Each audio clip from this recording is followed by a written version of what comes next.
মধ্যরাত থেকেই সচিবালয়ে অগ্নিকাণ্ড পর্যবেক্ষণ করছেন ২১-এর জ্যেষ্ঠ প্রতিবেদক দীপু শিকদার। দীপু, আমরা তো জানি যে ইতিমধ্যে জানতে পেরেছি যে ৬ ও ৯ তলায় একই সাথে আগুন লেগেছে, তো এটা আসলে কি ষড়যন্ত্র নাকি অগ্নিকাণ্ড, এটা আপনার অবজারভেশন কি এই সম্পর্কে? ধন্যবাদ লোপা। একটি বড় অগ্নিকাণ্ডের ঘটনা প্রত্যক্ষ করলো পুরো দেশ।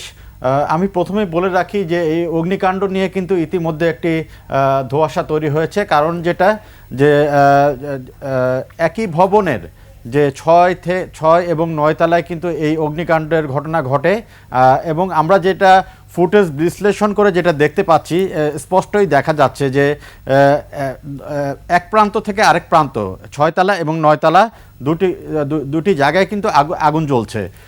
ফায়ার সার্ভিস যেটা দাবি করছে যে তাদের তদন্ত চলছে, তারা তদন্তের পরে বলতে পারবে এটি শর্ট সার্কিট কিনা বা অন্য কোনো ঘটনা কিনা। কিন্তু প্রশ্ন উঠেছে যে যদি শর্ট সার্কিটই হয়ে থাকে তাহলে কি একই ভবনের দুটি প্রান্তে এবং আলাদা আলাদা তলায় কি আগুন ধরা সম্ভব কিনা, এটা নিয়ে মানুষের মধ্যে একরকম মিশ্র প্রতিক্রিয়া আমরা খেয়াল করেছি লোপা।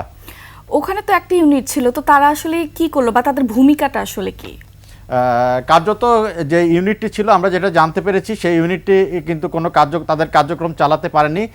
এক কথা কিন্তু তারা ফেল করেছে, এবং ওখানে অনেক প্রতিবন্ধকতার কথা কিন্তু আমরা শুনতে পেরেছি, যা এই কারণে ওই কারণে কিন্তু বিভিন্ন কারণে তারা সেই অগ্নি নির্বাপনে যেতে পারেনি বা করতে পারেনি। কিন্তু প্রশ্ন হচ্ছে যে সচিবালয়ের মতো একটি গুরুত্বপূর্ণ স্থানে অগ্নি নির্বাপন ব্যবস্থা যথেষ্ট শক্তিশালী থাকার কথা। এর আগেও কিন্তু অনেকবার এই সচিবালয়ে কিন্তু আমরা আগুনের ঘটনা দেখেছি, কিন্তু এখনও কেন আসলে সেখানে শক্তিশালী একটি ফায়ার বা অগ্নিকাণ্ড প্রতিরোধক যে টিম থাকে বা যেটা প্রয়োজনীয় ব্যবস্থা থাকে সেটা কেন নেওয়া হয়নি, এই বিষয়টাও গুরুত্ব সহকারে খতিয়ে দেখা উচিত। ওখানে তো অনেকেরই মানে প্রবেশের কথা শোনা যাচ্ছে, তো বিভিন্ন সূত্র থেকে আমরা জানতে পাচ্ছি অনেকে হয়তো প্রবেশ করেছে ওখানে, তো এই সম্পর্কে আসলে আপনার কি তথ্য আছে আপনার কাছে? শিয়া বাটার ও ভিটামিন ই সমৃদ্ধ lily glam beauty soap. Lily, always beautiful.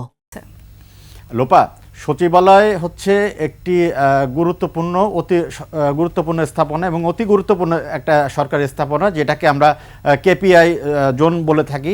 এখানে সাধারণত দিনের বেলায় আপনি জানেন যে দর্শনার্থী যারা প্রবেশ করে এবং ওখানে যারা কর্মচারী আছেন তারা বাদে যাদের প্রবেশ করতে হবে কোনো যানবাহন বা ব্যক্তি, এটা কিন্তু অনুমতি সাপেক্ষেই কিন্তু সেখানে প্রবেশ করা সম্ভব। আর কালকে অগ্নিকাণ্ডের ঘটনাটি ঘটেছে রাত প্রায় 1:30টার পরে, এবং 1:52 ফায়ার সার্ভিসের প্রথম টিম কিন্তু ওইখানে যায়। তো আমি যেই হিসাবটা এটা সাদা চোখে দেখলে যেটা বোঝা যায় যে এই সুরক্ষিত এই সরকারি স্থাপনায় কোনো বহিরাগতর কিন্তু প্রবেশ করার কোনো সুযোগ নেই। এখন বাকিটা কি হয়েছে আসলে এটা গুরুত্ব সহকারে তদন্ত করে দেখা উচিত। তবে এটি নিয়েও কিন্তু প্রশ্ন উঠেছে যে ভিতরে বহিরাগতরা ঢুকেছে, নাহলে কিভাবে এখানে অগ্নিকাণ্ড ঘটলো, এটাকে পরিকল্পিত বলে অনেকে দাবি করছেন। দীপু, আপনাকে অসংখ্য ধন্যবাদ।